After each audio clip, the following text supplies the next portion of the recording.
Hey, this is Jake Wood, host of the Viva El Birdos podcast, as well as a writer for the site. I am so excited to join this community and bring you all top-notch content, as well as being a growing voice in the community. Hi, I'm Heather Simon. I am the site manager at Viva El Birdos. I am very excited about the upcoming season with you all, because something that I love about being with Viva El Birdos is the amazing people and all the lifelong friends I have made. Hello, everybody. I'm Mike Jones. I write under the pseudonym Skyrick ESQ for Viva El Birdos. And my forte with the site is the roster rules. There's almost always a rules reason why moves are made, and I enjoy interacting with the community to help people understand why certain moves are made. Hi, this is Gabe. I'm a writer for Viva El Birdos, so I just love presenting my opinions and seeing the feedback from the community, who basically have taught me how to become a more knowledgeable baseball fan, to see what people think of what I have to say, and love to hear what other people say in the comments especially. Hey, my name is Adam Akbani. I've been writing at Dealin the Cards for going on almost 2-3 years now, and my favorite part is the whole community, being able to talk baseball with lots of fans, especially in St. Louis. It's always a great time.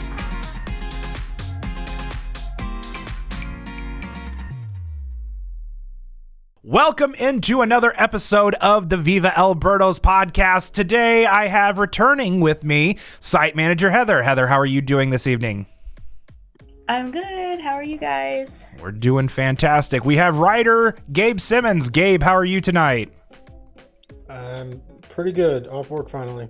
Off work finally. We all feel that deep in our souls, but if you're listening to this podcast either on your way to work or while still at work, as I tend to do, I'm sorry. It'll be over soon. Trust me. I feel you.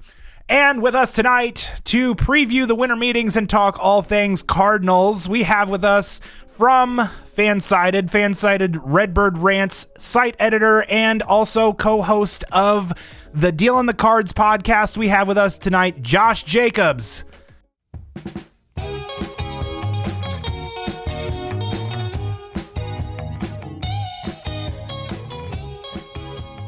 Josh, how are you doing this evening? I'm good, Jake. Thanks for having me on. And Heather and Gabe, it's fun to hang with you guys tonight. So ready to talk some Cardinal baseball. We are certainly excited to have you here. And I did reach out to a couple other fine fellows to see if they could join us for this. But they are either traveling this fine evening down to Dallas or have other prior engagements to attend to tonight. So we pour out our drinks slightly for them who could not join us this evening. But thank you, Josh Jacobs, for being here and answering the bell. Of course. This week we saw Ken Rosenthal put out an article just a couple days ago and basically saying that the Cardinals, unless something changes, are going to hold on to Ryan Helsley through the offseason and into the season at the very least. Katie Wu also followed up with, more details on that. For me, and you guys can feel free to jump in at any point, I don't understand the thought process behind that. Could this just simply be posturing from John Mozeliak, and it's just meant to get, opposing interested teams to kind of up their offer or, express a more significant interest than what they're doing so now? Or do you take Mo at his word that they're really not inclined to trade Helsley this offseason? I mean, personally, I think it's kind of a little bit of both. Like, I don't think they're afraid to go into the season with Ryan Helsley. I think on the outside looking in, we've all kind of been like, this is a reset. They've self-proclaimed it as a reset, but reset as in they're going to be trading the valuable pieces off their roster. But they never really confirmed that or said that was going to be for sure that the case. And I think the financial situation stabling out has maybe changed their plans a little bit internally. And even his quote itself, he said it's something they always remained open-minded to, but the plan right now is to keep him in the organization. And I don't think they want to sell Helsley for something that they don't think is an adequate return. And I think Gabe's written about this before. Like, it's hard to find like a really good comparable offseason trade for a closer of Ryan Helsley's pedigree. And so I think he'll get moved this offseason. I think someone's going to pay up for it. But I also wouldn't be shocked if the offers they get this offseason aren't what they want. And then they kind of weigh it and say, well, if we're getting like 70% of what we want in a deal, why not hold into him this season, see how we do? See if he's healthy at the deadline. You can flip him then too, and you always have the opportunity of a compensation pick at the end of the year if he's not hurt and you don't want to re-sign him. I personally don't think it's boom or bust that you trade him this offseason, but I do think it'd be foolish if there are strong offers on the table that they're not accepting it for the whole premise of they want to be competitive next year. What do you guys think about that though? Go ahead. I would say it's really hard to judge without knowing what they're getting offered right now, which we will never be privy to at all. And maybe they're being lowballed, or maybe it's just being like, because I don't know what like a top flight closer, what teams offer over the offseason, because they're probably like, well, we'll see what our bullpen's like. Bullpens are random. Yeah. Maybe we won't need Ryan Helsley because this 29-year-old just decided to become a great reliever this year for no reason at all, which always happens, and we won't actually need to get Ryan Helsley, and or maybe just we'll wait to see that we absolutely need him before. So I don't know what people are offering. And on top of that, even if they are planning to trade him, this is kind of a smart play because you don't want your player to think that you're trying to shop him if there's a chance that he's going to be on the team next year, which is absolutely the case. I think we can all agree. So I mean, I'm okay with it. I don't know if it really changes how I'm thinking what the Cardinals may or may not do, just because I feel like this is kind of standard operating procedure to pretend like or I say pretend, maybe they're being sincere, but absolutely commit to the idea of him coming back next year. And then if a team is like, actually, here's a top 100 prospect and a lottery ticket, then okay, I guess we'll make the trade. Yeah, because since the like, not that it was a word for word valuable tool to use, since MLB Trade Values has gotten rid of, like, since it's been behind a paywall, you can't exactly sit there and, you know, get a rough idea of what adequate value would be. Not that I'm saying that MLB Trade Values was a be all end all, but if those of you who used it, you know, responsibly and not, you know, that's another thing, just side tangent, for those who used that tool and then, like, you could tell the people, or the people who grew up just destroying toys just because they could, were the ones who were like, hey, here's like Patrick Corbin and Juan Soto together, and if you trade them, you can get, you know, another star, like, you know, just trying to break the algorithm rather than like using it for its purpose. And I think ultimately, side tangent alone, it was more for a post evaluation. It's more of a post evaluation tool than like one to create your own, even though that is kind of fun. And I feel like that's part of the fan experience. But back to Ryan Helsley himself. Yeah, it's hard to know exactly what 1 year of an elite closer is really worth in this day and age. I mean, I'm sure that they all have their, you know, internal evaluations of what that should cost. Like you mentioned, Josh, the idea that the Cardinals are pretty solid on where they are financially. It's not a financially motivated decision. It's, for me, Heather, you can expand, you can, you know, take this with whatever direction you want to, but my question is, if this is the case and it isn't just posturing, if the stated goal of the offseason is to find out what you have, you know, quote unquote, then there's really no reason in my mind to carry any of your rental arms into the season, Michaelis notwithstanding because of his no trade clause. But Heather, does it make any sense to you that they would hold on to Ryan Helsley into the season? Yeah, I think so. I think I kind of want to look into this maybe for a post to see if my sort of like anecdotal thought matches what the data says. But, data say, I suppose how you say it. But he seems like, Helsley seems like the kind of player you wait for the deadline to trade.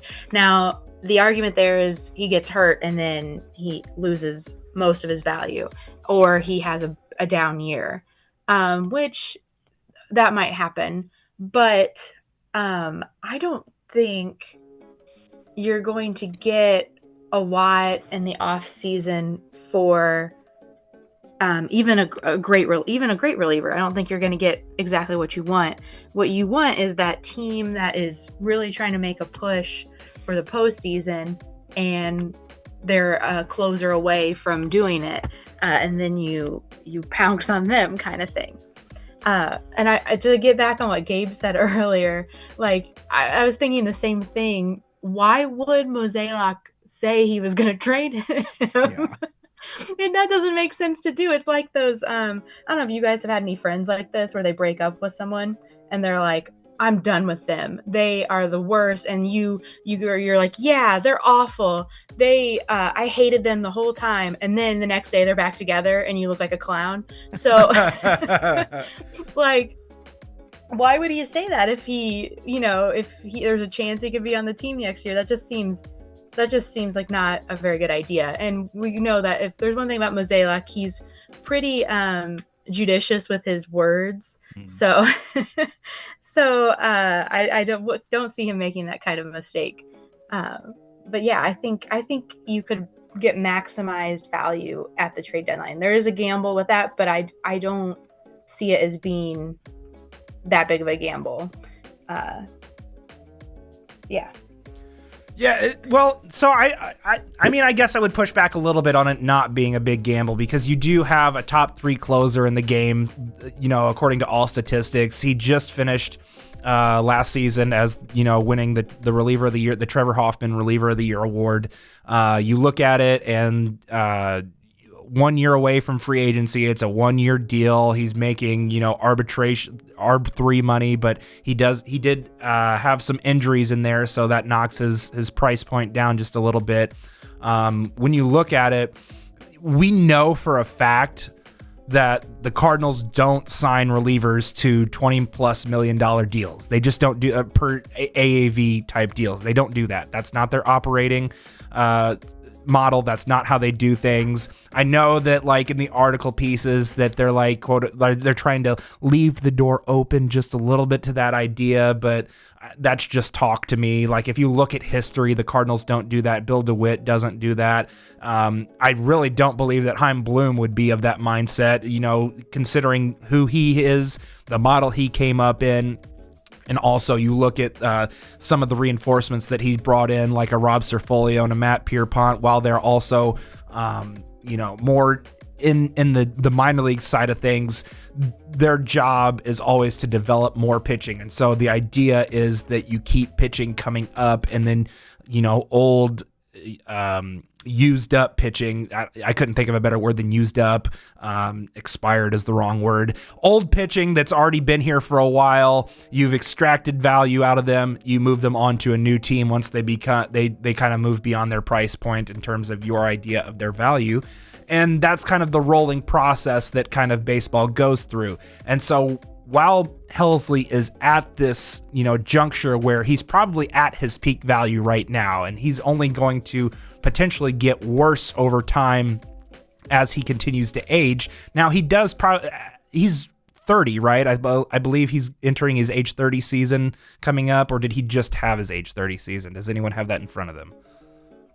I believe he is 30, so I think he turns 31 at some point. Okay, next year. So he's right now kind of at the tail end of his peak, and he will be, and if he follows a general guide, that he will start to kind of take small steps backward, ages 32, 33, and then might see, a 1 to 2 mile an hour, maybe a 3 mile an hour decrease on his fastball as he gets to 34, 35, 36. So it starts to be a stair step down in terms of, ability, just natural ability, and the body breaks down as he gets older, yada, yada, yada.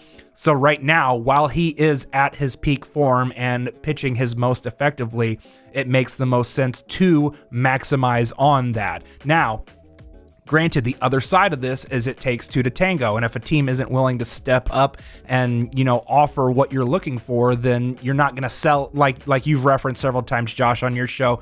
You're not just going to sell Helsley for pennies on the dollar just because you're afraid that he might break in season.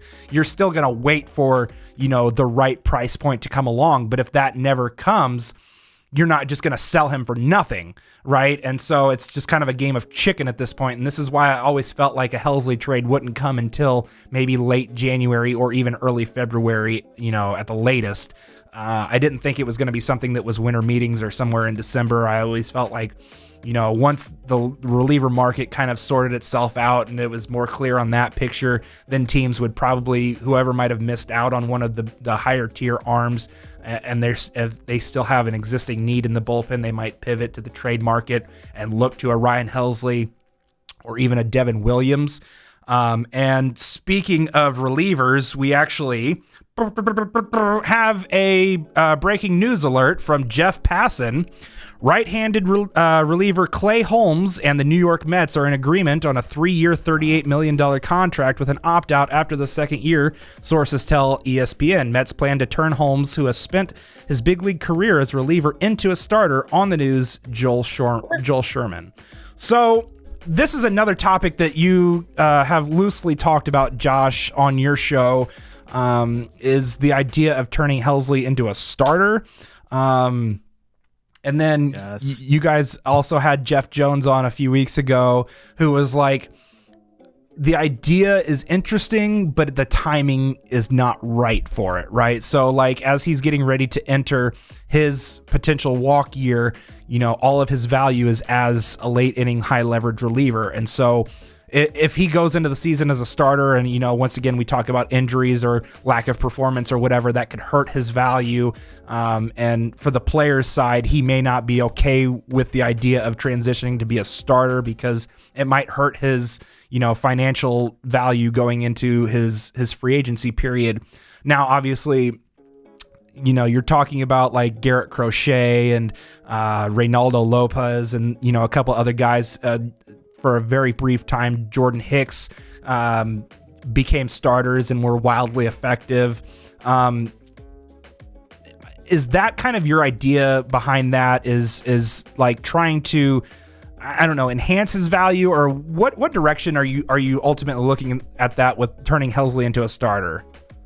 I mean, I don't think they're open to it. So like, but well, I agree, but the idea behind it, why would it be proposed?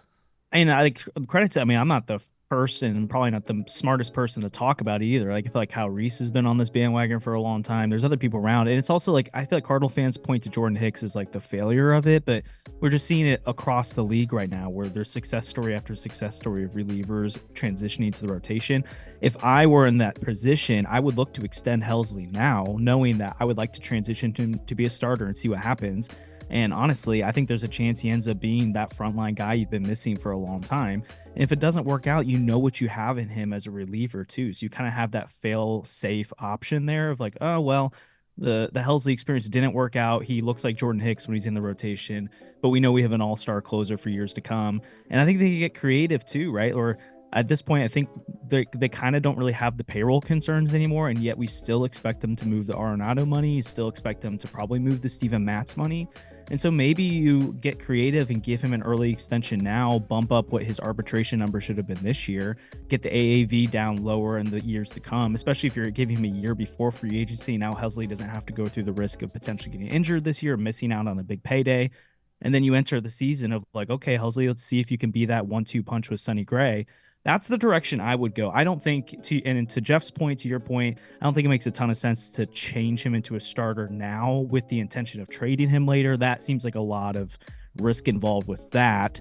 But yeah, I would love to see the Cardinals try him out in the rotation and keep him around long term. I don't love the idea of extending closers on huge contracts in general, but if you have a guy like Helsley where you think you could see a future in the rotation, I would do it. I would have done it years ago, and then you'd have information before you have to pay him if you can actually do it. That's my whole thing is like if it were done after like 2021, 22, somewhere in that range, like you have 2 or 3 years of a window where you could see kind of what it would look like, then I could be on board with it a lot more. But the fact that he hasn't done it since he was in like AA or something like that, I don't know. I get itchy about that kind of idea. But you did bring up Steven Matz, and Gabe, I'll throw this question to you. We're starting to see, as Josh referenced, teams starting to get creative with the way that they're attacking their rotation this offseason, because the prices for starting pitching is absolutely absurd. We just saw Luis Severino get 3 years and $67 million from the Sacramento A's. Tell me if you had that on your bingo card, because I certainly did not. We saw Clay Holmes just get $38 million to be a starter. Matt Boyd got $14.5 million AAV, so 2 years and $29 million from the Cubs. Frankie Montas got 3 years, and I don't remember the exact total on that one. But just when you think about a Steven Matz potentially being a slightly cheaper option for contending teams, looking for back into the rotation depth, I referenced Matt Boyd in that, and the fact that Matz can start or relieve. What do you think the likelihood is that the Cardinals can find a potential match for a Steven Matz? And do you think they would have to eat any of the money on that, or do you think that they could simply trade that contract for maybe minimal value in return? Well, I think if we see a trade of Matz, it'll probably be like once a lot of starters have signed already, so that like he's like the best quote unquote cheap option, or like if they don't want to, trade like serious pieces for somebody better than Matz. And I think it's one of those situations, as you kind of alluded to, where whatever the return is will depend highly on how much the Cardinals kick in, which isn't necessarily up to the Cardinals, because the other team might be like, we'd rather just pay him than give you a great prospect. If we're trading with the Mets, for instance, I feel like they'd be like, we're just going to pay Matz. We'll give you this, low A reliever who's 23. But I don't know if these signings mean he has a ton of trade value per se, but it does mean he's definitely more tradable than maybe some people might have assumed before the season, because he's coming off a bad year. But Matt Boyd is actually a really good comparison to Matz. They look like as a composite of the past 3 years. Right. I think there's similar ages and similar injury history and similar performance. Not the most recent year, of course, but if he can get 2 years, $29 million, I mean, Matz has to have some sort of trade value, I would imagine. So it's all just a matter of, to me, if the Cardinals kick in money or not. And hopefully they do, because I can't really see them signing too much money, and it feels like they have the money to just pick up like $5 million or something like that. Yeah, and Josh, I want you to take this idea back to your co-host Andrew, who is a huge Dodger fan. I want to make sure that I throw that out there. Huge Dodger fan. He's gonna hate you for that. Perfect. Bring on the hate. I think that Matz makes a ton of sense for what the Dodgers do, right? They look at an aggregate of innings, not necessarily the role. And if you think about what they did last offseason with like a James Paxton, so this would feel very similar to just a 1 year, and they gave James Paxton 1 year, $10 million last season. And I mean, they traded him in July to Boston, and he basically essentially retired with Boston. But beside that point, injury history lefty who can either start or relieve, can get, if you're banking on him for 100, 110 innings, and their farm system is like loaded at every single level. And so like there might be, like Gabe had mentioned, like a 23-year-old reliever in low A who might have, some interesting shape to a couple pitches that they'd be like, I don't know, he's like our 29th best pitcher on our system. Go ahead and take him. Like, I don't care. And so, I think he would make a lot of sense for LA, the way that they like to do things, and the fact that Matz has versatility and can either start or relieve, or kind of do a combination of both in season. Yeah, that makes a lot of sense to me, especially like for a long time. I kind of liked the idea of Erick Fedde for them because of the fact that he could dependably give them like a 30 starts most likely, and the fact that they have so many starters that are not going to do that for them over the course of the season. But kind of the way they've built things, they kind of need to keep investing in those guys where it's an aggregate and they can fill multiple roles, which a Fedde you're not going to throw in your bullpen. But a Steven Matz, it's like, hey, if they need him to spot start, make 10 to 12 starts throughout the year, he can do that.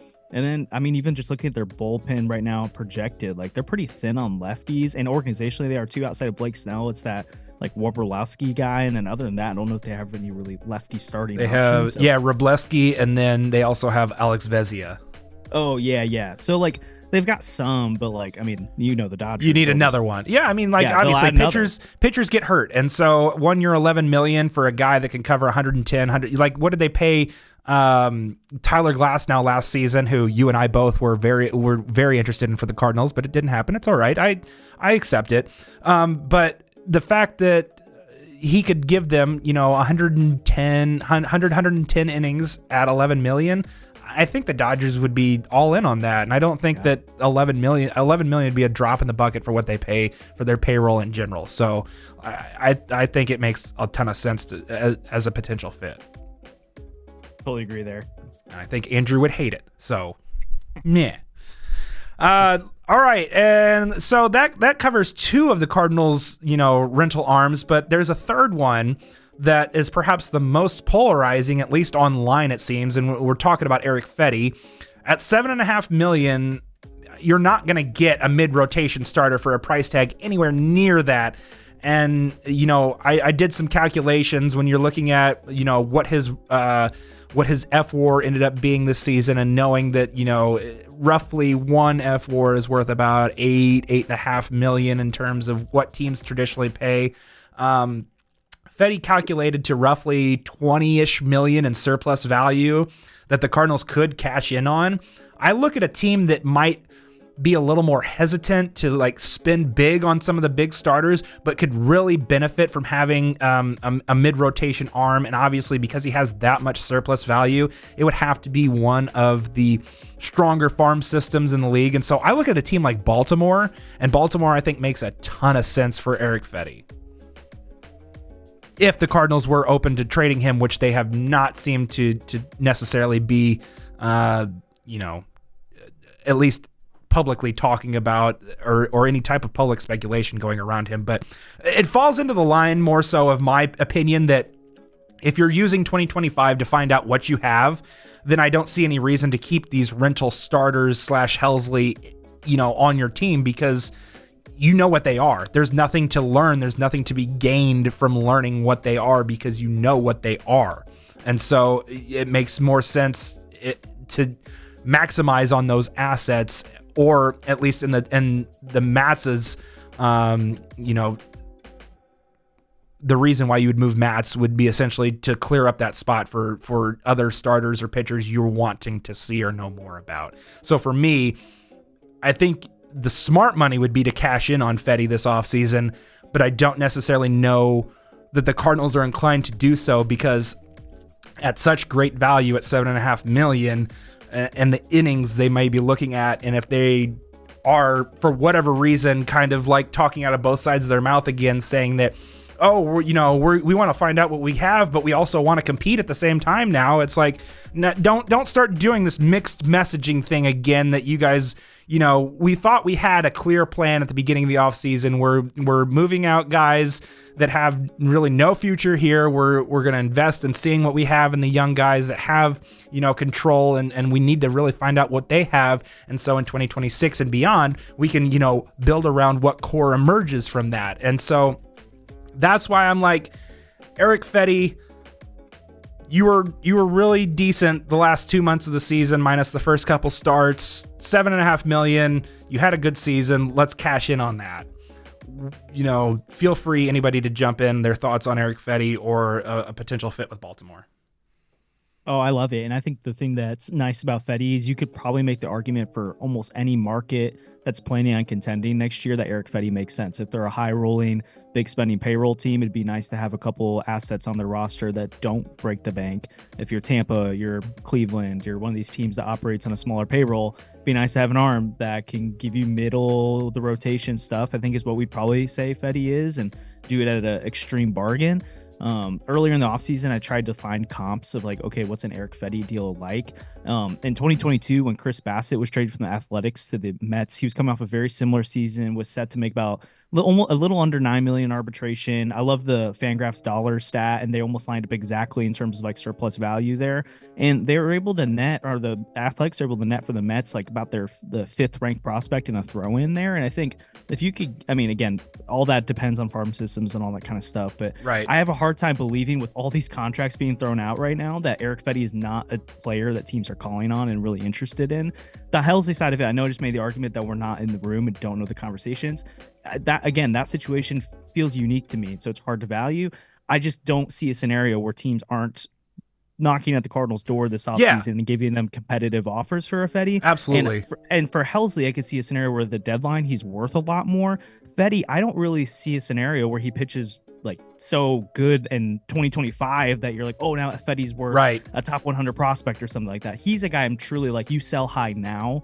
I don't get the point of keeping him. And it's frustrating that he's the one name that continues to not be brought up. Like, at least in terms of the sourcing. Like, we'll talk about it. Right. Like there's not industry insiders who are talking about him. Right. Exactly. I did see something. It was Bleacher Report. But I think let's see who I've got it pulled up. It was, who wrote this? Tim Kelly. I don't know how familiar you guys are with different people. I didn't mean anything to me, but the suggestion on here was Erick Fedde to the Braves. But I don't think he said any, because the Braves will be losing Max Fried and Charlie Morton as free agents, or they are free agents. I don't know if they will necessarily be losing them, but that's a possibility. But he never suggested like the return, which made me curious. I haven't come up with anything either because I was just starting to like look into it. But yeah, I wasn't thinking about the Braves. I didn't know what you guys thought about that. I mean, it's like Josh said, he could fit on just about any team, and especially any team that's looking to contend. And you know, when you're talking about Max Fried specifically, it's looking like his market will be outside of Atlanta. It's all the big boys who probably, whoever misses out on Corbin Burns is probably going to pivot to Max Fried. And then Charlie Morton, the only reason he was in Atlanta is because I believe he's a Georgia guy. And so I think he was trying to just end his career there. So if he doesn't come back for one more season, I mean, I don't know, because I'm not a professional pitcher. And so, you know, the itch to continue to go until someone rips that jersey off, I don't know how strong that is for Charlie Morton, but I feel like that would be, I feel like maybe that's like an Adam Wainwright to the Cardinals kind of reunion just waiting to happen. They both kind of have like a handshake agreement, like, you know, we'll give you a number whenever we have a clear idea of what we're going to look like this year, and then we'll agree on it, you know, just before spring training. So that's kind of the Charlie Morton side of things that I look at it. But yeah. I mean, for Erick Fedde, I specifically, it does make sense. And, you know, they have a couple of interesting arms like an AJ Smith-Shawver or a Hurston Waldrop that are at the major league level that could you get them one for one? I don't know, probably not, but you know, they would certainly be the first two names that I think that the Cardinals would ask for in return for Fedde. And then this that I'm reading, if it's validating at all, they're saying kind of the same things that you all were saying too, where the salary is a bargain, and Fedde is, you know, what is the phrase that we used to use on VEB all the time? Cromulent. Interesting. He's cromulent. That's so word. You know. Can you use it in a sentence? It's made up by sentence and not a real word. Oh, okay. Is it? Yeah. I'm like, am I stupid and missing something? Somebody help me out, please. Pitcher. Yeah. You know, he pitches a lot of innings and has a FIP under 4, an ERA in the lower 3s. That might even be better than cromulent. I don't know, but it is. Yeah, cromulent might not be the right fake word to use, but yeah. So the market for him is probably. I mean, who couldn't use a pitcher like that, really? So among any contender, he's probably at least someone they'll listen on. So the world is our oyster, kind of. But Yeah.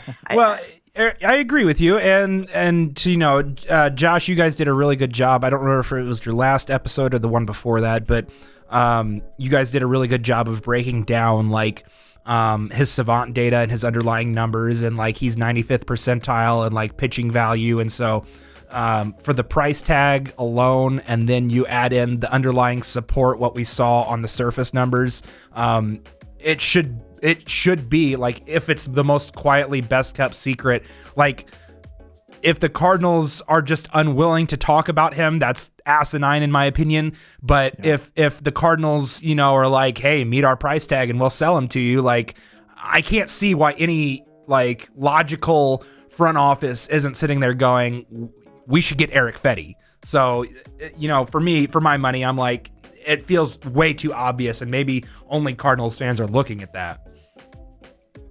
Yeah, and I mean, perhaps we're waiting to see the winter meetings kind of move up some of those conversations. Sure. Too. But yeah, I have a hard time believing that like a Kikuchi and on that kind of contract, or Luis Severino, which it was the A's, so maybe they were just kind of doing the crazy stuff there. But like that, those are the kinds of players on those kind of contracts you'd want in an offseason like this over Fedde, even with the kind of package you would take to get him. And I mean, we're not talking like some like superstar Juan Soto package here for Erick Fedde or Garrett right? Crochet No. But it'd be value, but you would get for the Cardinals for sure. Gabe, you wanted to chime in on that? I think they're going to wait till. I mean, I don't know if they're trading them. I think obviously, you want to wait till teams are more desperate for starters. Maybe that's part of the plan. And you made a point about Helsley and Fedde about how they're taking opportunities away from the minors or whatever. And I think that is I disagree with you about that for Helsley, just because who cares if the eighth bullpen guy is in the majors for me. But for Fedde, absolutely, because there's like 4 or 5 guys who maybe could start instead of him. In addition to that, like you guys said, I don't think his trade value is going anywhere but down, which is maybe not the case with Helsley. So no, that was not like those are two separate. I want to be clear on that. Like those are two separate discussions. Helsley, you're selling high on. For one, it's not about what's coming up behind him, because like the most natural, I think, replacement for Helsley would be like a Ryan Fernandez. But when you talk about Ryan Helsley, you're selling high. You are trying to accumulate assets that will help you in your next core, into the next, core of great Cardinals baseball. That's separate from like Steven Matz and potentially an Erick Fedde, who might be, blocking some opportunities for younger players. So they're separate situations in my mind, but nonetheless, they should be motivating circumstances. And for me, just kind of touching back on the Helsley thing, it seems like an awful lot of risk for a risk-averse franchise that the Cardinals have traditionally been. And we know that the Cardinals, the way they operate is very risk averse. And so it just feels like a tremendous amount of risk that would be out of character for them to continue to carry Helsley into the season, knowing what they have now. But, to always play that devil's advocate point is like, they have to get the adequate value to move him. They're not going to just give him away for nothing just because you're afraid of what might happen in the season. But if somebody in the offseason is willing to step up and meet that asking price, then they should absolutely hit the button, say, let's do it, let's go. It just, like Josh says, if come the offseason, nobody wants to step up and meet that price tag, which would be insane, because like that's a commodity that could, change a contender's trajectory entirely. If they don't meet that price tag, then you do hold that. But if you have withstanding offers that do meet that price tag and you still decide not to carry him because for whatever reason you want to go into next season trying to contend, or because you're feeling pressure from a segment of the fan base that says we're not going to come to the Cardinal games because of Ryan Helsley, like you're not operating the franchise in a smart or efficient manner.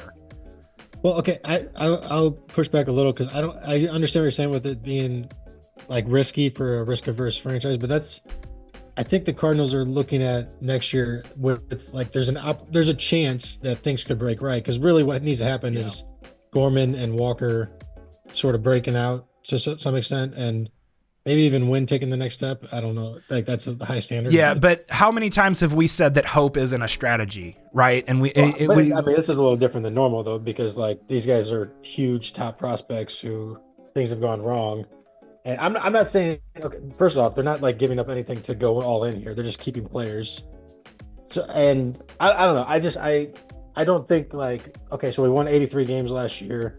If a couple players who had terrible years last year end up being above average or even they could be right back where they were this season. Yeah. And I don't think they take a step forward. I don't see that at all, because they've already moved out a significant amount of their floor. When you talk about the veterans that have walked away, now you're asking young players to step into and match that production or even further exceed it.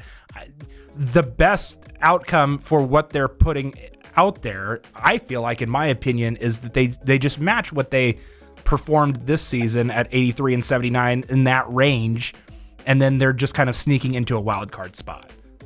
I think that is the most likely outcome. I don't think that's the best outcome because they didn't really lose much. I mean, Goldie wasn't good last year. Gibson and Lynn were below average. Keenan Middleton didn't even pitch. Am I missing anybody? Matt Carpenter? Kittredge. Oh, Kittredge. I mean, he was good, but like he had a lot of blow-ups. I feel like he's kind of like your average reliever, honestly.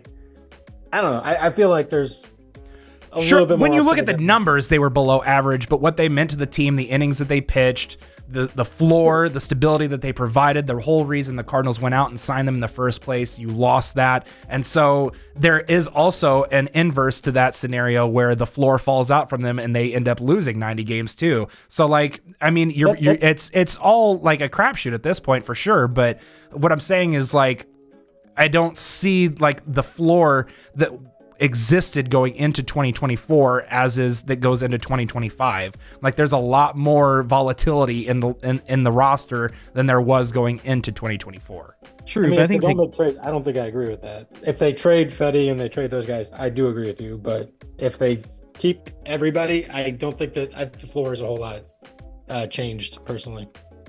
Yeah, because I think there were scenarios last Walker still got a lot of plate appearance. Well, not Walker, but you know. Yeah, and there were scenarios last year where the rotation was worse than what it was. I mean, again, we're not trying to overstate and act like the rotation was a godsend last year, but it also was adequate enough to get you by. And if you had an adequate lineup or the kind of lineup people expected going into the year, that team could have been a playoff team. Sure. So you and we've seen, like, we're not talking like Walker and Gorman as two guys who've never shown us anything. I mean, 2 years ago, both of them were close to 20% above league average. Walker in his age 21 season, Gorman hitting 27 home runs in like 115 games. Like, I mean, and Newbar, you still have seen only 115 games, I think, is a career high from him at this point. Like, there are a lot of reasons to believe there's a higher ceiling with this team than we've seen from last year. I think I would agree that there is a lower floor with this team than there was last year, but I do think there is I don't think the highest range of outcomes is they repeat last year. I think there's a world where they're better than they were last year, because who knows what McGreevy is? Who knows if Quinn Matthews makes it into the mix? Who knows if Walker, Gorman, Newbar? These are a lot of what ifs, so I'm not trying to sell right, and that kind of falls in scenario. That kind of plays into my point, as like if you're expecting 99th percentile outcomes for every player that's now stepping into positions where you had stable veterans in that spot, even if they were unspectacular, they were still, performing at roughly league average rates. I mean, it just, to me, I see a lot more volatility and a lot more risk in that. And so I don't know that I necessarily agree that they're going to be, an 88 to 90 win team if they just simply stand pat with where they are.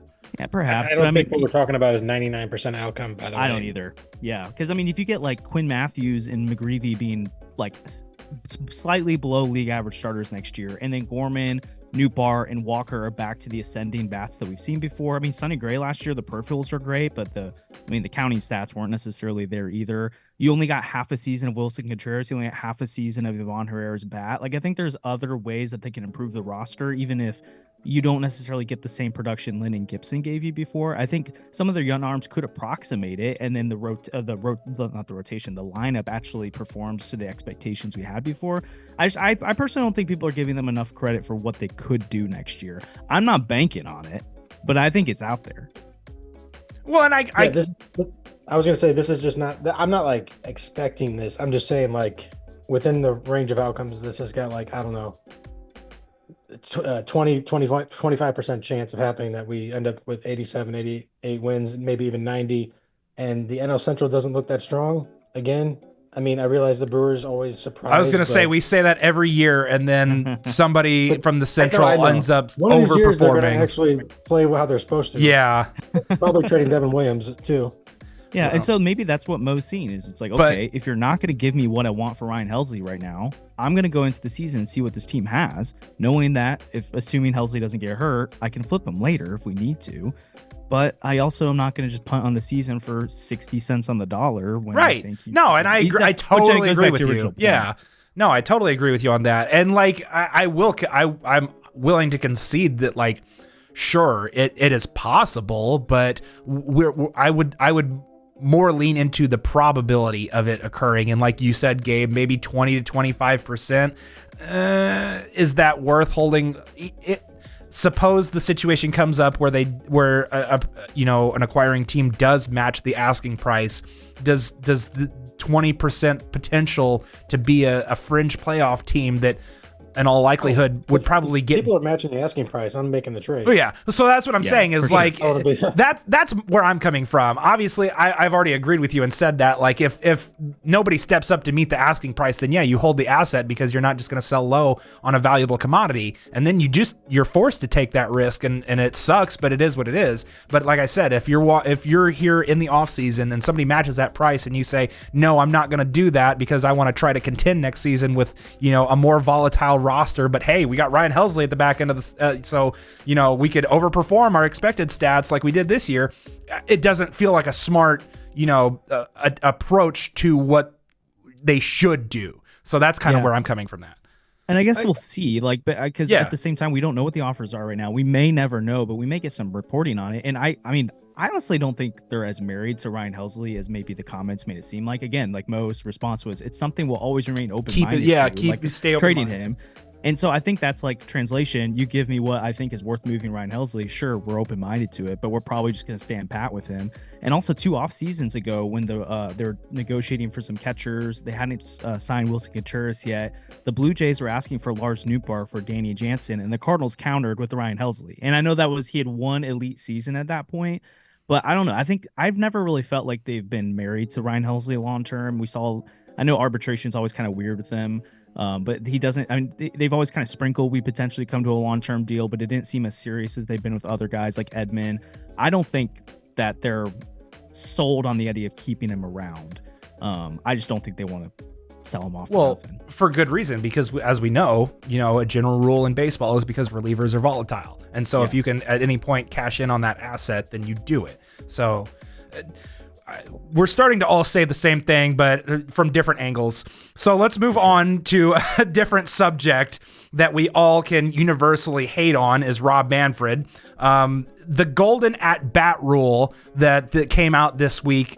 How absolutely absurd and asinine to even suggest such a thing, or that any owners or people in from the baseball MLB executive office would be behind this is just quite plainly stupid and kind of irresponsible, in my opinion, to even float something like that. And they did face significant amount of harsh criticism and pushback, and for good reason, because it's stupid and gimmicky, and it's good for the Savannah Bananas or the Harlem Globetrotters or whatever. If you're trying to, make the game more fun for a different crowd, that's great. I'm all for that, but not at the expense of the traditional integrity of the game. And like I said, it felt so gimmicky, kind of like a circus or a sideshow.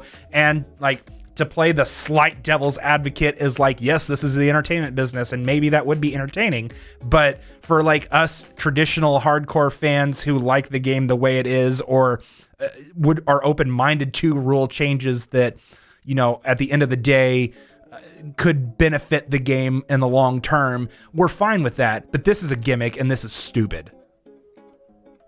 Yeah, I agree. I mean, it's such a bad idea. I can't even sarcastically pretend to like it or. I was about to say before you. I was I wanted to make the take that I agreed with it, but I can't even jokingly do it. Yeah, it's so bad you can't defend it. You can't defend it. No, it's impossible.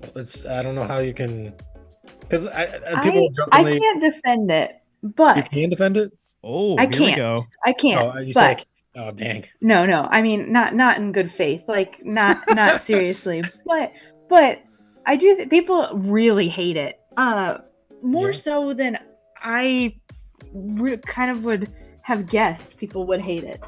And so I'm kind of curious. Like, it is gimmicky, but it's like, I don't know. In all other sports, you can switch players in and out at any, like I was thinking about when I was in high school. I was a good shooter in basketball, and one of our players got hurt, and I got put in to shoot free throws for her, and I wasn't even the person. So it's like, I don't know. I mean, that exists in do this in baseball, other- too. If somebody gets Yeah, hurt, but somebody not replaces anyone them. that's been in. You can't. Someone gets hurt. you Right. can't No just put, free like- substitution. It's like you're in or Yeah. you're out. Yeah. Oh, yeah. So that's how other sports do it. So I don't know. Like, I don't like it because baseball just isn't that way. But the like, You didn't people expect to see really such hate it. harsh criticism for Yeah, it. everyone's like, this is the worst idea I've ever heard. And it's like, but I personally, I save that hatred for the runner on second and extra innings thing. Yeah. Because I hate that. Now, Even though that has a purpose and that it's Yeah. like trying to shorten extra innings, so I can understand it. But like, who's I really just at the think that- game buying a beer in the 16th inning of the Cardinals versus the Marlins, and nobody wants to score to win Right. that game? Like, so It's like, just make it end. Exactly. I get the reason behind that one, even if that one also Yeah. feels a little gimmicky. Like, come on, let's speed it up. Now, I will say this. To replace that, I can't remember who it was. I don't remember, Josh, if you guys have floated this idea on your show, but in the same vein of your best player walking up to do this, why not, if the game ends in a tie in the ninth after the bottom of the ninth inning, it's a home run derby. Your best slugger goes up for 5 swings at the end of the game. Each team best slugger walks up at the end of the game, takes 5 swings, and like So, it would be entertaining though. Like the like in the similar vein of like the shootout in hockey. So like, and then people don't like the shootout, though, either. I mean, I was gonna say, people don't like this. really, that's weird like because what- I do. I think there's a lot of drama and intensity in a shootout. I do too. I love a shootout. I'm not gonna lie, but a lot of people do not. I with the think same thing with the run runner on derby- second, I would say at least a few extra innings would have to be played before I'd even consider like a home I run. agree. Yes. I think like the 12th inning you introduce it or something. I don't like that it's immediately in the extra Well, innings. because then who's pitching? I feel like there's maybe too much risk for injury or something. I don't know. Because some players don't even participate in the home run derby because they're afraid it will mess up their swing. And then if I don't know. I like it, but I'm trying to think of like what is the worst thing that could happen, and it's like prime 2011 Albert Pujols goes up there and like tweaks his back doing a home run derby. That's an interesting point I didn't actually consider before. So yeah, that's a good point. I didn't think about that before.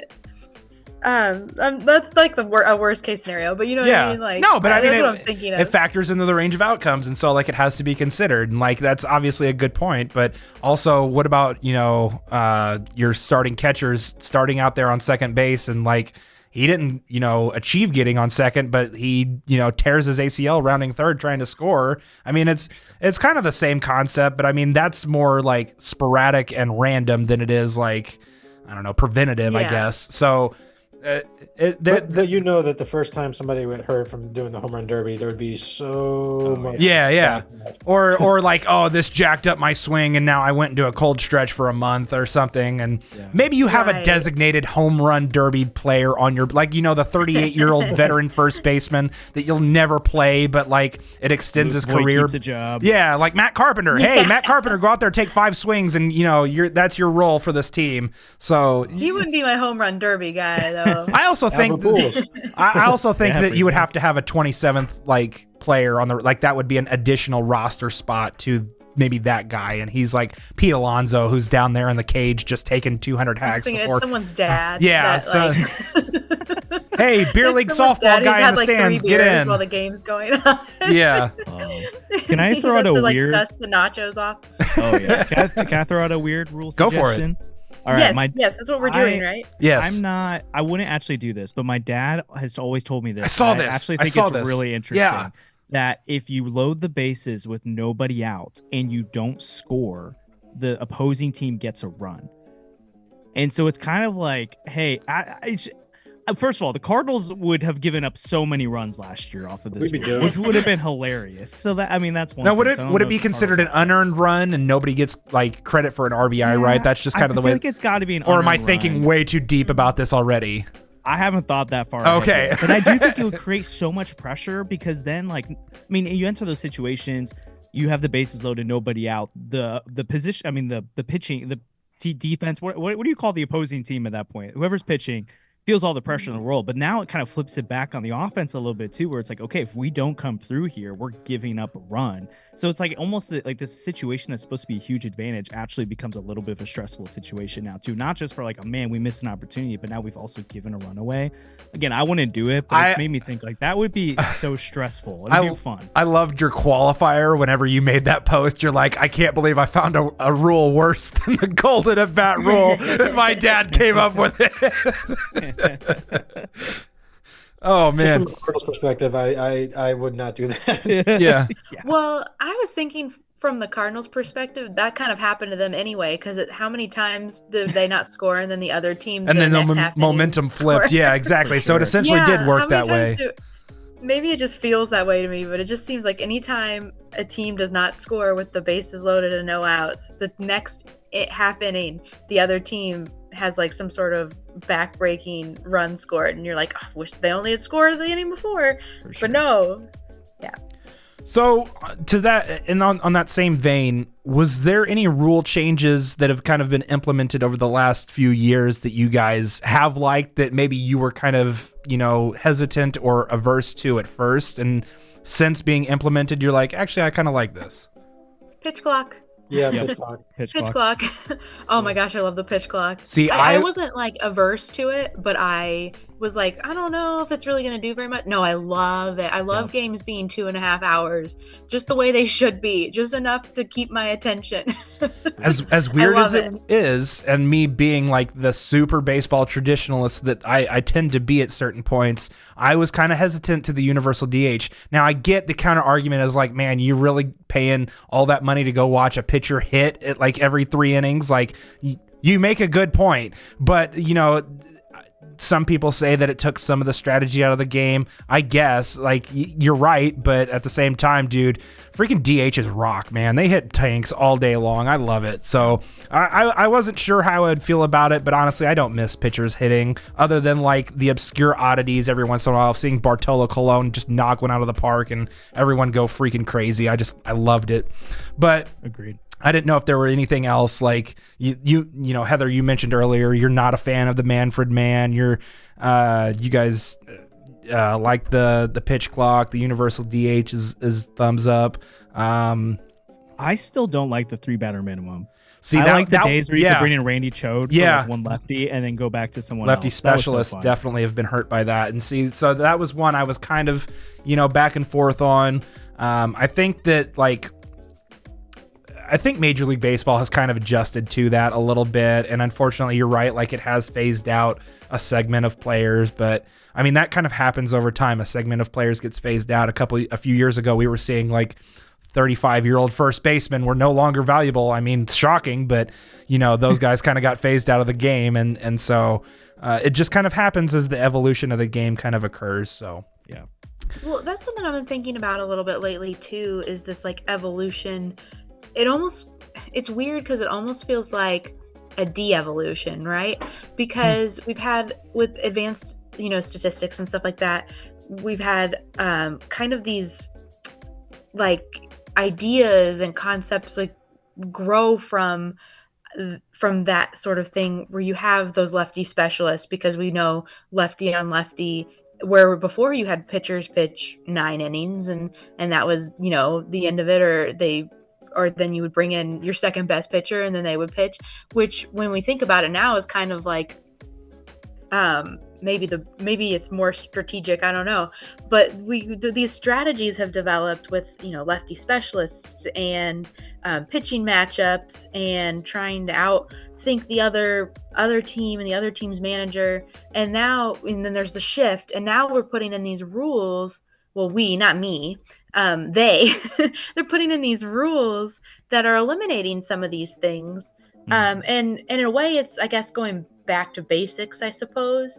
But I don't know. It kind of feels like some of the intricacies, like the loopholes and stuff that people are finding, or the strategies people are finding, are now being eliminated. And so I don't know exactly how I feel about it. I like it because I like the idea of just it being like hit ball with bat, throw ball, make ball go far, glove, do good baseball things. Yay. Ball go far, sports team, run bases fast. Like yes. Things like that. Like I like it because it's like simple and elegant in its simplicity, and it's you can get into it a lot easier that way, and I like that. But I also like the strategy, and I like trying to think of different things that would make, these fringe cases that would make my team go from, the money ball of it all, I like that kind of thing. Man, so, it's so funny. I'm sorry. It, kind of a smart person game. So I do kind of miss that. And I wonder if we're trending away from that. You used the word elegant to describe baseball players, and for whatever reason, the only two players that came to my mind were John Kruk and Matt Stairs. And I'm like, no one would ever describe those guys as elegant in their life. And so, my brain just went a completely different direction than where you were taking that. So speaking of Bartolo Colon, batting and elegance, it's a thing of beauty. You're right. Yeah. Okay, I take it back completely. You're right. It was a thing of beauty. Dare you? All right, so because my brain is special and we're all coming to know that in a more expanded way, you're welcome, Mom. I'm being exposed to the world. My brain works a little differently than most people's, I suppose.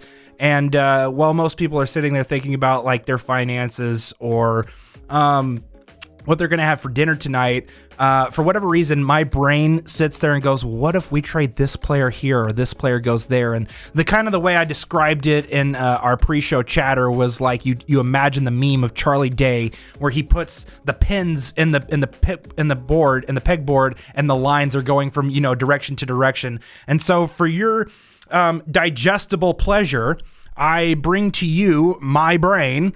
It's 3-team trade that I have concocted in my brain. It involves the Cardinals, of course, and then I also have the other two involved teams, the Arizona Diamondbacks and the Philadelphia Phillies. And so as the most prevalent trade rumor, speculation, what have you going around, it involves Nolan Arenado. And I'm guessing Alec Boehm? It does. Can you guess any of the other inclusions in this deal? No, that's all I got. Oh, interesting. Who is Jordan Montgomery involved? It sure is. I knew it. How about that? So, for your enjoyable, digestible pleasure, I have for you my 3-team trade featuring the Cardinals receiving Jordan Montgomery, number 21 overall prospect Jack Hurley, who is like their 6th outfield prospect on their top 30 list according to MLB Pipeline. And then you also have from the Philadelphia Phillies, the Cardinals would acquire Orion Kerkering, the reliever.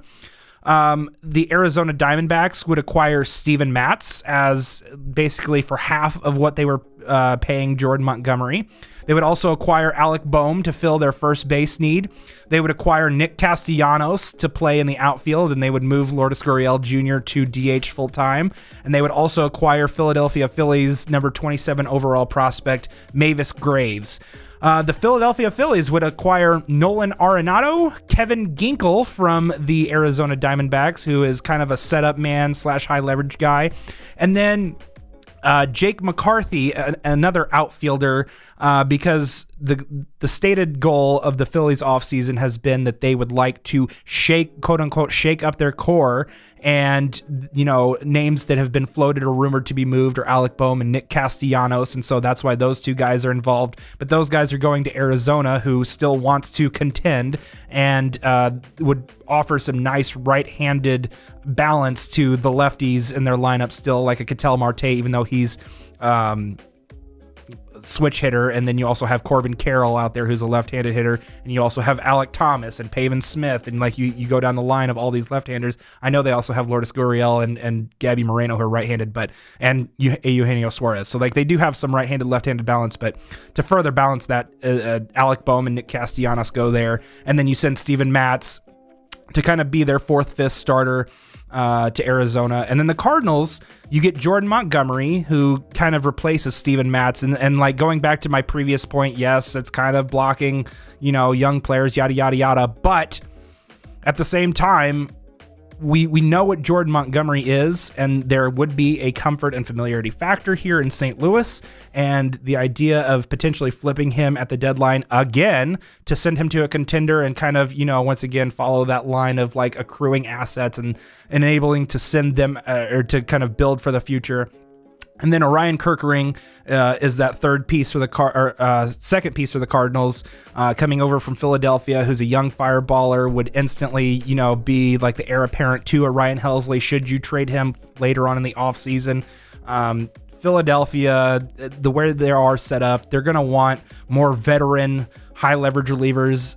I'm certain they like Orion Kerkering, but I also think that it's a roughly fair trade piece to send back to the Cardinals for Nolan Arenado. It's kind of, again, relievers are volatile, and he's kind of a reliever-only profile, so it might make some sense. And he's already not established at the major league level, but he's got a lot of upside, and so you could see why the Cardinals would be interested in something like that.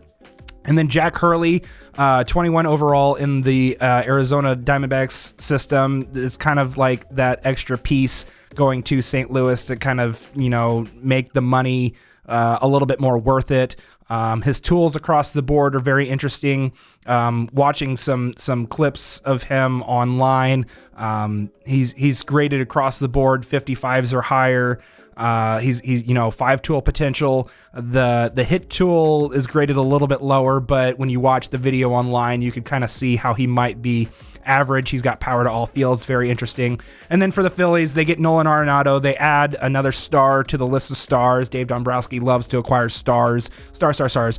Kevin Ginkel falls into that veteran right-handed reliever that can handle high leverage situations, that is battle tested in the postseason. You pair him with Jose Alvarado and Matt Strahm in the back of their bullpen, and maybe they might go out and get even one more guy on top of that. You can see how that makes a lot of sense for them. And then Jake McCarthy does a lot of things that Johan Rojas does, but Jake McCarthy can also hit, at least a little bit. And so Rojas would kind of get bumped to like a fourth outfielder / like Michael Ciani type role. They're very comparable players, Johan Rojas and Michael Ciani are. And so you would kind of make him a fourth outfielder, and Jake McCarthy, Brandon Marsh, and then I don't know, Kyle Schwarber or another bat they might acquire to play the outfield. Kind of gives them a more athletic outfield as opposed to having to watch Nick Castellanos in right field every day for them. So chew on it, digest it a little bit, think about it, let it, wash over you, and feel free to tear it apart as much as you want.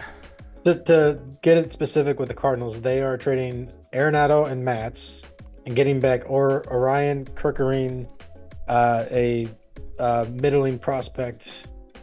Am I missing somebody else? Who else? Jordan Montgomery, Jack Hurley, and Orion Kerkering. Jordan Montgomery.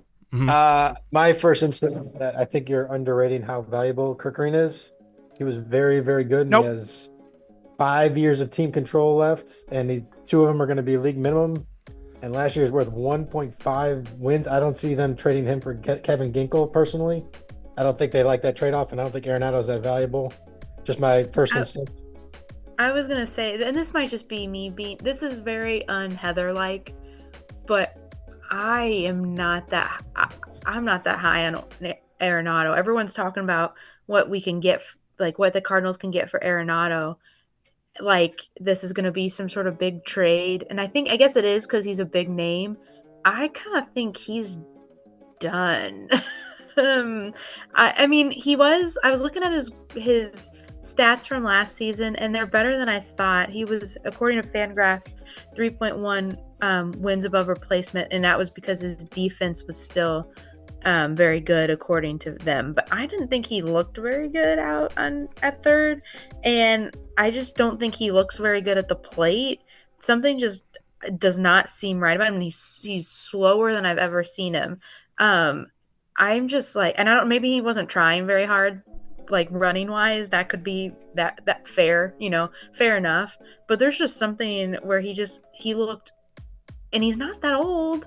I was looking, how old is he? 34. 33? He 34. looked old and slow.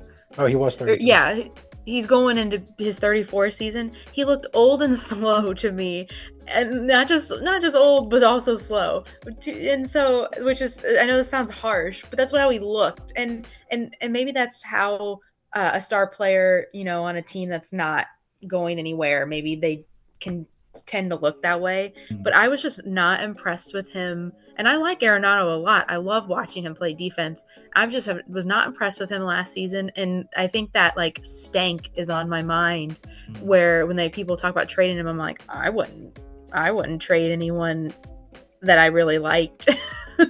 That for Nolan Arenado in his age 34 season. But I'm looking at the stats, and they're not as bad as I thought they were. I was thinking, I'm like, I don't know, but they're not that bad. They're not that bad at all. So, but it's just like, I just have this bad impression in my mind that he was terrible, and he really wasn't. But something about him, I'm just like, I don't like what I see. I don't know why. I'm not a great baseball mind. I'll say that his batted ball data was a decent amount worse than his actual results. So yeah, there's something on that one. Maybe it's just like, because with my eyes, he just didn't look like he was having a very good season. I'm just not sure. But so that's what I'm saying. I'll take that deal. Yeah, I'll take that deal. Gimme. I don't know enough about the like other players involved. I was trying to look into them, because that sounds great. I'm trying to chew on this from the Phillies perspective, because I agree, Orion seems pretty valuable here, but they are getting Jake McCarthy in his control, which is nice. Ginkel has 2 years of control remaining, and they're moving Castellanos' money, because he was basically a league average hitter last year and terrible defensively. And you're paying him $20 million this year and $20 million next year. So maybe there's some incentive there where you're moving that money, but then you're also giving it Bohm. Which, if all indications are correct that Dombrowski and the Phillies front office are kind of seeing him seeing that he's at his peak and he's not going to get any better, then they're kind of selling him where he is. And I'm glad that you at least wrote down the names, because that's what it sounds like. You actually wrote it down and I'll forget if I don't type it as you're going. So yeah, and then like you mentioned, Jake McCarthy has 5 years of control. Kevin Ginkel, like I said. So what you have to kind of, when you're talking about Dave Dombrowski, you have to throw he's not a madman entirely, but you also have to kind of throw out traditional evaluation, because he will take young players, be damned if that's really what he wants. He wants to go out and close the deal. Nolan Arenado, Kevin Ginkel, Jake McCarthy, those three players would significantly change, the way that team is viewed. And I don't know that Ginkel would, but Arenado and McCarthy would. Ginkel factors into that mix, and like you said, bullpen relievers, volatile. I'm really interested in it from all three perspectives, really.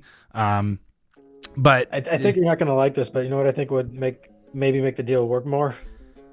Ryan Helsley going to the Phillies. It might. No, and it's not that I don't hate it. It's just purely from the Cardinals' perspective. Yeah, I think maybe perhaps you're overvaluing a Ryan Kerkering just a smidge. I get that he has 5 years of control, 2 years at league minimum. That's why he has value in this situation. I also think Nolan Arenado does have some value, not a ton of value. The contract does hurt his value, but he also finished 95th percentile in defense, according to Savant. His range is still there. When you look at like Nolan Arenado, the entity, and you put him in a more hitter-friendly environment, I get that the WRC Plus didn't love him. He was just a league average hitter, but you have to factor all of those things in, as well as the Dave Dombrowski factor. And he's like, Orion Kerkering and Mavis Graves, be damned. This gets me Arenado, Ginkel, and McCarthy.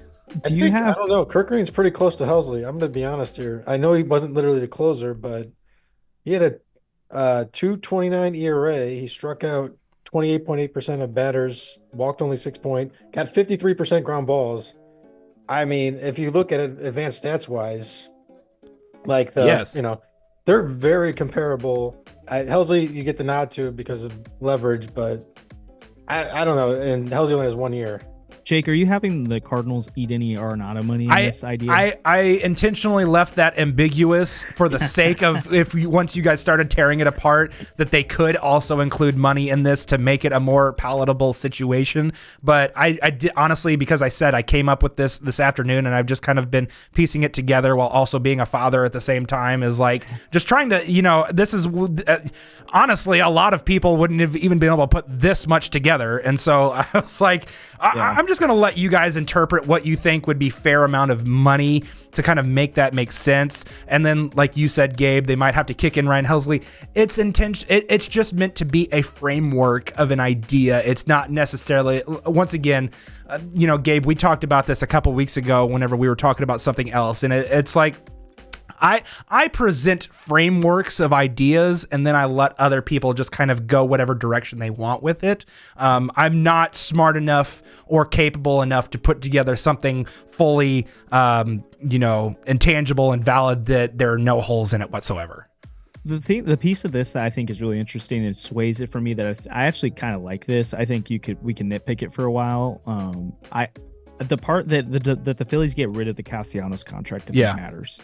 Because that's $20 million this year or next year, where you're if they think he's bouncing back, then maybe that contract's not as bad. But he's a terrible defender and basically was a league average bat last year, year before that, also the same. Yeah, he's had 3 straight down years offensively, and so I think you move off that money and you're bringing on Nato, you're losing Bohm, you're losing Orion, but you are getting Jake McCarthy and Ginkel. I could see why they do this, because I think it also potentially frees them up, even though the Phillies just spend wild. At some point, they have a cap. They're not necessarily the Dodgers is spending. This might even free them up a little bit to spend a little bit. And more then maybe money. they could target like Santander or something to kind of, and that would make this make a lot more sense. Like, obviously there could be other moves on top of it that would make this picture clearer.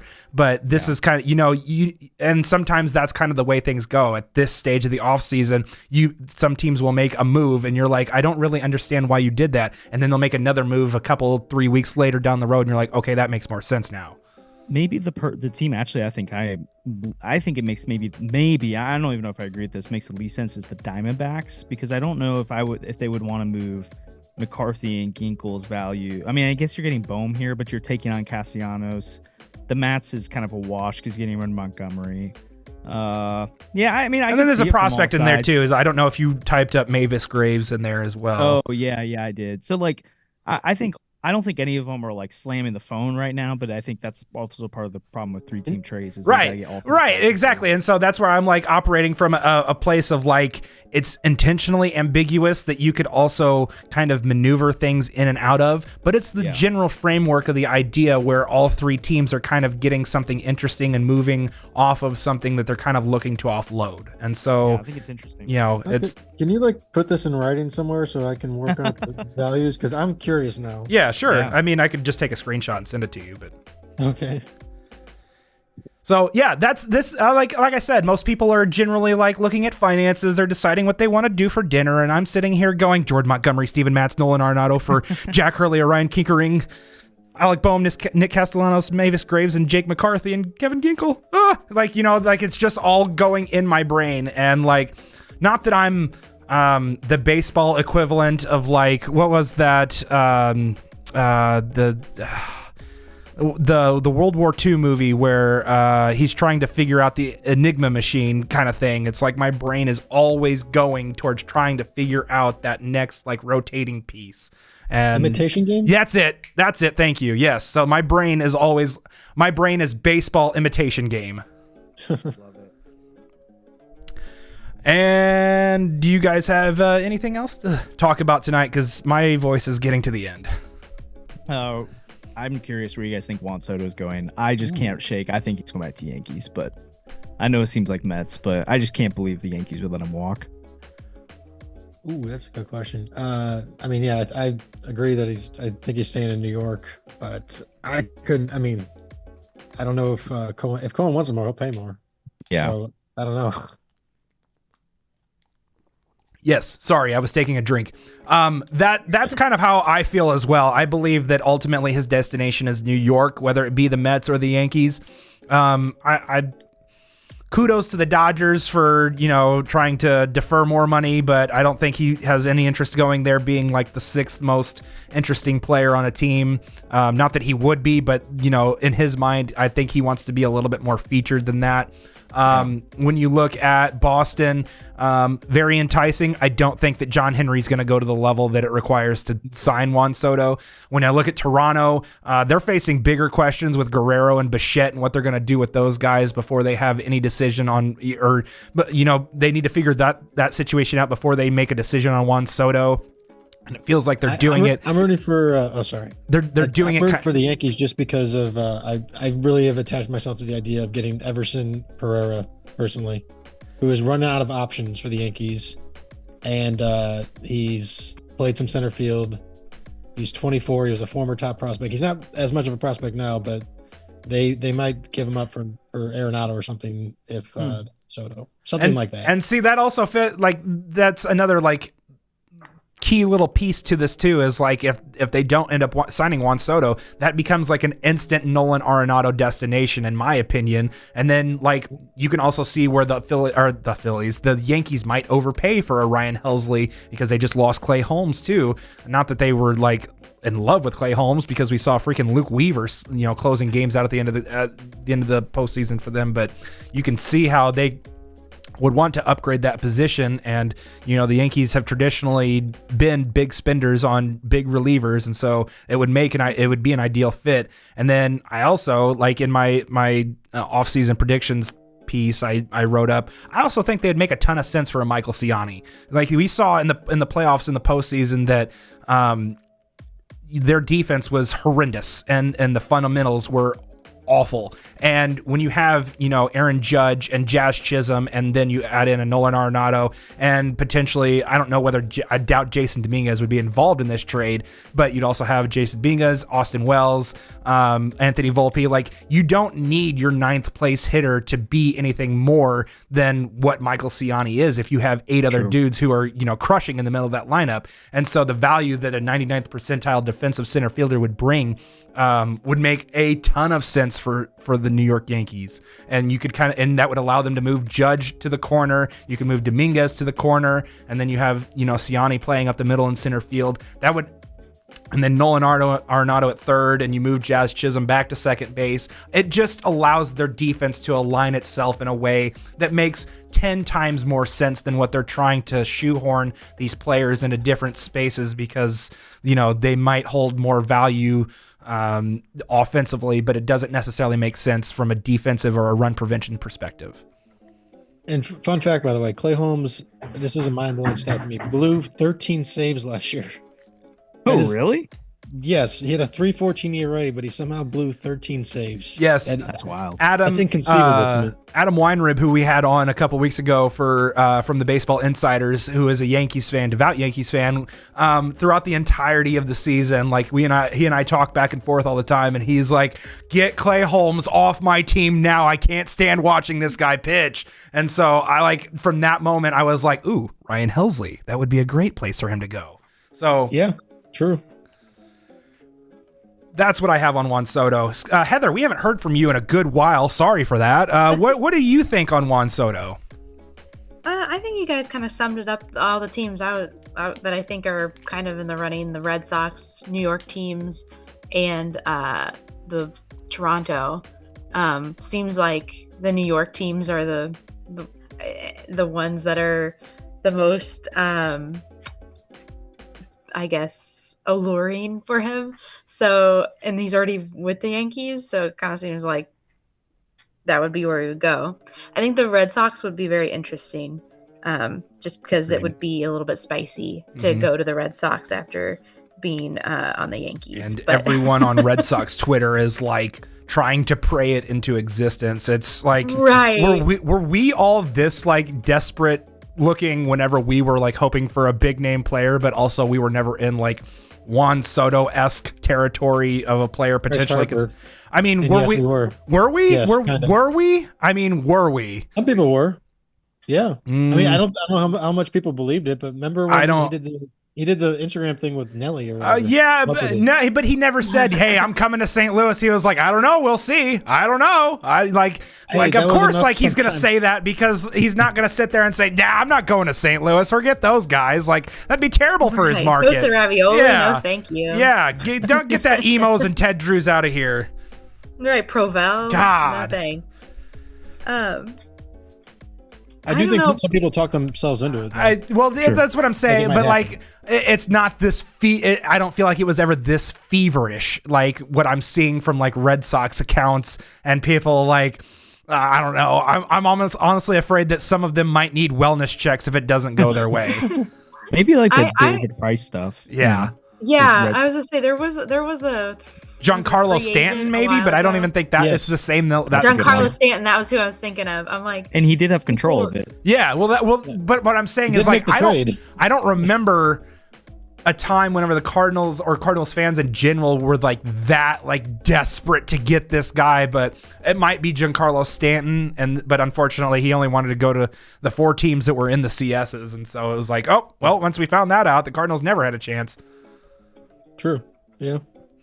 So, and we actually did make the trade. Yeah, no, I mean, but I mean, so did 3 other teams, right? Wasn't it San Francisco and we were and somebody else? Maybe it was the Yankees, but I felt like somebody else had agreed to terms with the Marlins to acquire San Diego or something. It might have somebody, but something like that. But it was like, hey, the Marlins have agreed to trade you 4 different places. You know, pick a spot. Yeah.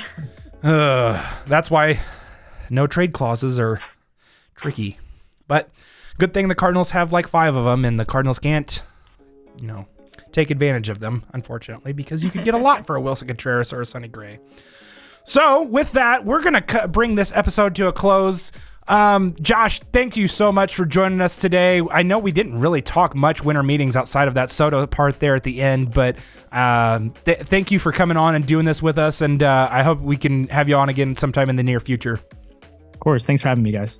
Absolutely. And then Heather, Gabe, thank you guys as always for being here. You two are rocks, and you show up to just about every episode we do. So thank you guys for making the time and being here. Thanks for having me. I always have fun. This is always a blast. Yeah, thanks for having me too. And we had a really great conversation today. Absolutely. Go Cardinals, and go make that 3-team trade that I spent 4 hours trying to cook up. For Heather and Gabe and Josh Jacobs of Fansided, make sure you go check out the Dealin the Cards podcast. Those guys do a terrific job, and it's always a great listen. Also, make sure you follow a friend of the show, Kareem. Him and Sandy McMillan do a fantastic job in their Birds on the Farm coverage. If you really enjoy minor league players and what they do, please go give them a follow. For these guys, and then for me, Jake Wood, signing off. Have a great day, and we'll talk to you guys again next week when we do our December version of the Reader Mailbag. Thank you so much, guys. Thank you guys so much for listening to this episode of the Viva Albertos podcast. Make sure you go over to X and follow us at Viva Albertos. Also, if you're listening to this on Spotify, make sure you hit the follow button and also hit that bell so you can be notified the moment that our episodes are released to the public. So make sure you go and do that, and have a great day. Thanks for listening, and we'll talk to you next week.